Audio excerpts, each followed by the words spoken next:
Assalamualaikum warahmatullahi wabarakatuh. Ketemu lagi bersama saya di channel TV SMP Negeri 1 Bonorowo. Kali ini bukan kelas 8, kali ini kita di kelas 9. Ingat kelas 9 guys. Materi kita yang pertama, seperti biasa kita kenalan dengan materi seni grafis, yaitu bagian dari seni rupa. Kita mengambil dua cabang seni, yaitu seni rupa dan seni musik. Lalu cabang seni rupa yang akan kita pelajari kali ini adalah seni grafis. Apa itu seni grafis? Seperti pada gambar kalian lihat di situ ada beberapa gambar yang berkaitan dengan seni grafis, dan juga satu hal yang saya tadi sempat pikirkan, yaitu kaitannya dengan yang pernah kalian terima. Mungkin kalian tidak sadar bahwa itu adalah salah satu contoh dari seni grafis. Kita lihat saja nanti ya. Next, tujuan pembelajaran dari seni grafis kali ini adalah, yang pertama, setelah mempelajari bab ini kalian akan mengerti apa itu pengertian seni grafis. Yang kedua, mengidentifikasi berbagai jenis karya seni grafis, lalu mengidentifikasikan beragam bahan dan media berkarya seni grafis. Setelah itu kalian bisa mengklasifikasikan beragam karya seni grafis secara manual.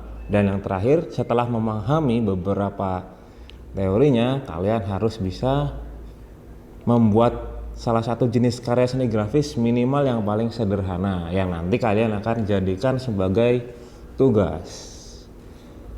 Next, apa itu seni grafis? Seni grafis termasuk karya seni rupa dwi matra yang dibuat untuk mencurahkan gagasan atau ide, juga emosi seseorang menggunakan teknik cetak, sehingga memungkinkan pelipat gandaan karyanya. Berarti seni grafis tersebut segala sesuatu yang bersifat atau berhubungan dengan cetak mencetak dan membuat satu cetakan untuk banyak digunakan beberapa kali. Nah, itu namanya seni grafis, kaitannya dengan cetak. Selanjutnya, jenis-jenis karya seni grafis berdasarkan teknik pembuatannya.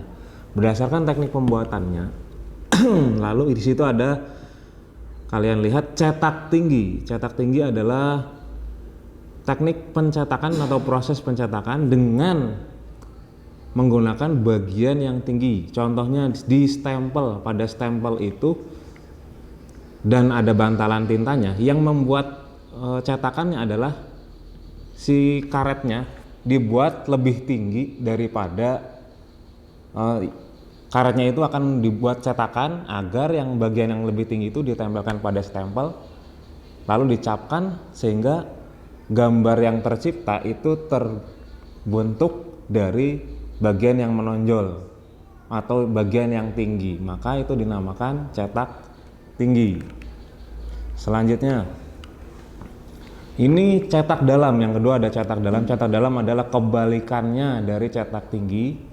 Kalau cetak dalam itu biasanya dibuat menggunakan kaca dan alat ukirnya, alat ukir kaca itu, lalu dibuat dengan pola tertentu, dan kita beri, sehingga nanti ketika dibuat menghasilkan suatu goresan atau lekukan yang membentuk suatu objek.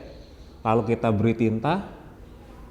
Setelah tinta itu diratakan, dilap, ditempel dengan kertas, nanti digosok, dan akhirnya bisa menjadikan sebuah cetakan. Jadi cetak dalam itu bagian yang dalamnya. Kalau tadi cetak tinggi, motifnya terbentuk di yang tinggi. Kalau yang cetak dalam di bagian yang cekungannya, untuk membuat atau membentuk suatu objek. Selanjutnya, cetak datar. Nah, ini prinsip saling menolak dan menerima antara tinta dan air. Nah, di situ cetak datar, permukaannya datar.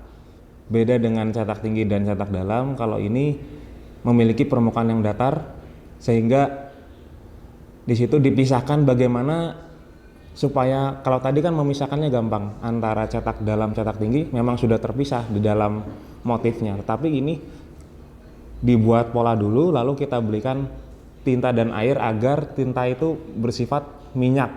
berpisah dengan air, sehingga ketika ditempelkan nanti gambar dan air itu yang memisahkan motif, sehingga jadinya seperti yang ada di gambar.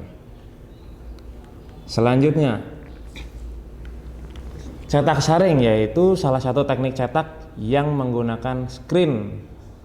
Screen itu seperti yang digambar dan itu motifnya seperti kalian pernah lihat kain mori, tapi lebih ini bersifat kalau kena air tidak lepek ya, sehingga jika dibuat untuk mencetak dia akan masuk melalui pori-porinya. Di situ seperti screen itu cetak saring. Karena kenapa saring? Karena itu di situ ada seperti kain yang bersifat menyaring tinta. Nah itu dia kenapa dinamakan cetak saring. Selanjutnya, nah itu saja materinya. Lalu di sini ada tugas langsung ya. Tugas langsungnya, perhatikan di situ, silakan kalian search, tonton, like dan subscribe video yang kalian buka nanti. Searchnya dengan cara atau carinya dengan cara di YouTube kalian masing-masing, menggunakan kuota kalian masing-masing. Di situ tulis saja cantik teknik cetak tinggi sederhana seni rupa. Di situ nama pemilik akunnya Regia Rizky Pratama. Jangan lupa kalau kalian menontonnya, sebagai ucapan terima kasih karena kalian mendapat informasi, maka kalian like dan subscribe video tersebut. Akun tersebut di like videonya ya, karena di situ sudah dijelaskan tentang tugas kalian untuk kelas 9 ya. Silakan ditonton. Kalau sudah selesai di like lalu di subscribe video tersebut, juga video yang ini. Setelah kamu nonton dan like dan subscribe, lalu buatlah tugasnya seperti pada contoh tersebut. Lalu difoto, hasilnya dikirimkan melalui WhatsApp saya. Nomornya silakan kalian minta ke wali kelasnya. Ya, itu saja dari saya. Apabila ada yang belum jelas, silakan kalian bisa tanyakan kepada saya sendiri melalui WhatsApp juga bisa. Jangan lupa kalian tadi seperti yang saya sampaikan, subscribe dan like channel SMP TV SMP Bonorowo juga. Apabila guru tersebut menayangkan video dari orang lain, silakan tonton dan like atau subscribe juga video tersebut. Oke, terima kasih, semoga sehat selalu, semoga kalian bisa mengerjakan tugasnya dengan baik. Wassalamualaikum warahmatullahi wabarakatuh.